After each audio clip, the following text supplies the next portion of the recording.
గీతం యూనివర్సిటీలో SC ST బీసీలకు 25% సీట్లు ఉచితంగా ఇవ్వాలని డిమాండ్. గీతం యూనివర్సిటీ ముందు నిరసన చేపట్టిన వైఎస్ఆర్సీపీ శ్రేణులు. జీవీఎంసీ కార్పొరేషన్ లో జరిగిన తతంగం అంతా కూడా చూసాం. విశాఖపట్నం కార్పొరేషన్ చరిత్రలో ఎప్పుడూ లేనట్టు విధంగా కేవలం ఈ 5,000 కోట్ల రూపాయల భూమిని స్వాధీనం చేసుకోవడం కోసం జగన్మోహన్ రెడ్డి గారు బీసీ సమాజ వర్గానికి సంబంధించి, యాదవ్ సమాజ వర్గానికి సంబంధించి ఒక మహిళకి మేయర్గా అవకాశం కల్పిస్తే కేవలం ముందు చూపుతో అధికారం వచ్చిన వెంటనే మనం ఈ 5,000 కోట్ల రూపాయల భూమిని జీవీఎంసీలో తీర్మానం చేసుకోవాలనుకుంటే ఈ మేయర్ గారు కానీ ఈ కౌన్సిల్ కానీ ఉంటే సాధ్యం కాదు అని కోట్లాది రూపాయలు ధన ప్రవాహంతో కార్పొరేటర్లని సంతలో పశువుల్లో కొని కార్పొరేటర్లను కొని మభ్యపెట్టి వారికి అనేక రకాల ఆశలు చూపి మేయర్ గారిని దించడంతో పాటు మేయర్ గారిని దించిన తర్వాత జీవీఎంసీ కార్పొరేషన్ తీర్మానం సమయంలో కూటమికి సంబంధించిన కార్పొరేటర్లలో కూడా కొంతమంది వ్యతిరేకిస్తే అసలు చర్చ అనేదే జరగకుండా గీతం భూములకు సంబంధించి ఈ బదలాయింపుకి సంబంధించి లోకల్ బాడీలో ప్రభుత్వానికి నివేదించే తీర్మానానికి సంబంధించి ఎలాంటి చర్చ కూడా జరగకుండా ఆ సమయంలో ఎవరైతే వైఎస్ఆర్ కాంగ్రెస్ పార్టీ కార్పొరేటర్లు దీన్ని వ్యతిరేకించారో వారందరిపైన కూడా దౌర్జన్యాలు చేసి భౌతిక దాడులకు పాల్పడి అప్రజాస్వామికంగా ఆ రోజు చర్చ జరగకుండా తీర్మానం చేసి ప్రభుత్వాన్ని పంపించడం జరిగింది. ఇప్పటి వరకు కూడా ప్రభుత్వంలో ఎలాంటి బదలాయింపు జరగకపోయినా ఈరోజు దౌర్జన్యంగా నిర్మాణాలు చేస్తున్నారు. ఒకవైపు ఒకటే ప్రశ్నిస్తా ఉన్నాం, సీమ చిట్టుక్కుమంటే కొంతమంది అమరావతిలో చీమ చిట్టుక్కుమంటే కొంతమంది కుహన మేధావులు ఢిల్లీ నుంచో లేకపోతే హైదరాబాద్ నుంచో ఇతర రాష్ట్రాల నుంచో మాట్లాడుతూ ఉన్నారు.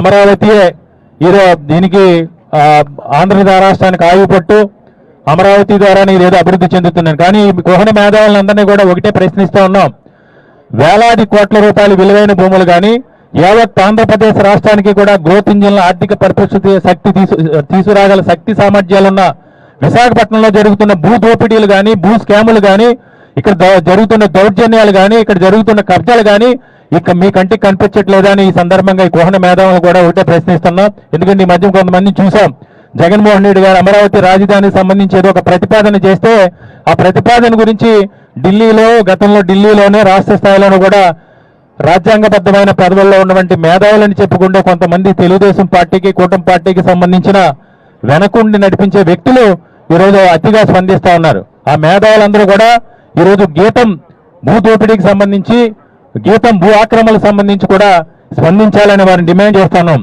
ఈ రోజు ఎదురుగుండా మనకు కనపడుతుంది, ఆ రోజు జగన్మోహన్ రెడ్డి గారు పరిపాలనా రాజధానిగా పరిపాలించి 300 కోట్లు 250 కోట్ల రూపాయలతో అద్భుతమైన నిర్మాణాలని విశాఖపట్నంలో గుర్తుండిపోయే విధంగా నిర్మాణాలు చేపడితే ఆ రోజు అందరూ కూడా డిప్యూటీ సీఎం పవన్ కళ్యాణ్ గారు కానీ చంద్రబాబు నాయుడు గారు కానీ బీజేపీ నాయకులు కానీ దాన్ని వేలెత్తి చూపడం జరిగింది. మరి అదే పెద్దలకి ఈరోజు ఆ ఋషికొండ భవనాలు ఎదురుగుండా ప్రభుత్వ భవనాలు ఎదురుగుండా జరుగుతున్న 5,000 కోట్ల రూపాయల భూదోపిడీ మీకు కనపట్టలేదా అని వారిని మేము ప్రశ్నిస్తూ ఉన్నాం. ఏది ఏమైనా ప్రభుత్వ నిబంధనల ప్రకారం దానిలో తీర్మానం చేసినటువంటి కార్యక్రమాన్ని చూసాం. అక్కడతో ఆ కార్యక్రమం ముగిసిపోలేదు, దానికి మరింత ప్రక్రియ ఉంది. అయినప్పటికీ ఈరోజు ఆ ప్రభుత్వ భూముల్లో నిర్మాణాలు ఏ రకంగా చేపడతా ఉన్నారో ఒకసారి ప్రభుత్వం సమాధానం చెప్పాలి. ఏ లైసెన్స్ ఉందని, ఏ అప్రూవల్ ఉందని, మీకు ఏ అర్హత ఉందని ఈరోజు ఆ నిర్మాణాలు చేపడతా ఉన్నారు. అంటే కేవలం మీరు చంద్రబాబు నాయుడు గారి కొడుక్కి తోడలుడనా,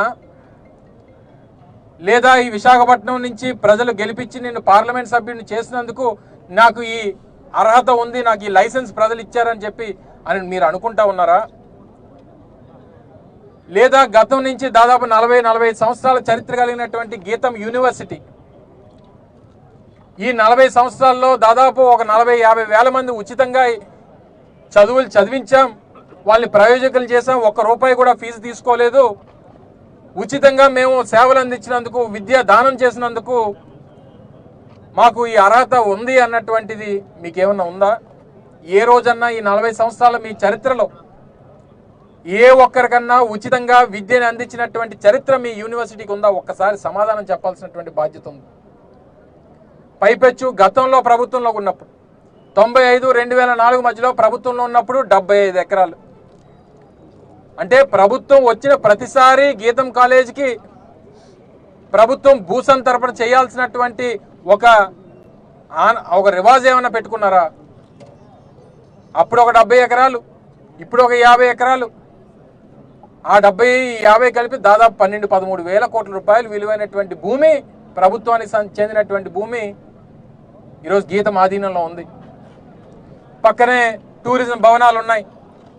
ఆ రోజు మన ప్రభుత్వంలో ఇక్కడ టూరిజం భవనాలు నిర్మాణం చేయాలి, అది వివిధ రకాలుగా ఉపయోగపడుతుంది అన్నటువంటి ఉద్దేశంతో అక్కడ భవన నిర్మాణాలు చేశాం. అక్కడ సంపద సృష్టించాం. అక్కడ సంపద సృష్టిస్తే దాని మీద పెద్ద రాద్ధాంతం చేశారు. ఇక్కడ ఎదురుగా రోడ్డు యువతల సంపద దోపిడీ జరుగుతూ ఉంటే చంద్రబాబు నాయుడు గారి కళ్ళు కనబడట్లేదు. వారు మాట్లాడరు, సమాధానం చెప్పరు, జరుగుతున్నటువంటిది ఏమీ జరగనట్టుగా చూస్తారు. ప్రజలు ప్రశ్నిస్తే దానికి సమాధానం ఉండదు. భూదోపిడీ ఒక పక్క, విద్య పేరుతో ప్రజల నుంచి డబ్బు దోపిడీ ఒక పక్క. మొన్ననే ఆయన ఒక సమావేశంలో మాట్లాడుతూ చూసాం, గీతం ప్రెసిడెంట్ గారు వారు మాట్లాడుతూ అంటారు, మా కాలేజీలో డబ్బున్న వారు తప్పితే మామూలు వారు చదవడానికి లేదు, అవకాశం లేదని చెప్తారు. ఆంధ్ర యూనివర్సిటీలోనట పేదవాడు చదువుతాడట, గీతం యూనివర్సిటీలో ఉన్నవాడు చదువుతాడు అన్నటువంటి మాట చెప్తా ఉన్నాడు ఒక ప్రజాప్రతినిధి. సెంటనరీ సెలబ్రేషన్స్, 100 సంవత్సరాల ఆంధ్ర యూనివర్సిటీ చరిత్ర కలిగినటువంటి ఆంధ్ర యూనివర్సిటీ సెలబ్రేషన్స్ ఒక పక్క జరుగుతూ ఉంటే దాన్ని ఏ రకంగా ఆ యూనివర్సిటీని తొక్కాలి, మన యూనివర్సిటీ ఈ రాష్ట్రంలో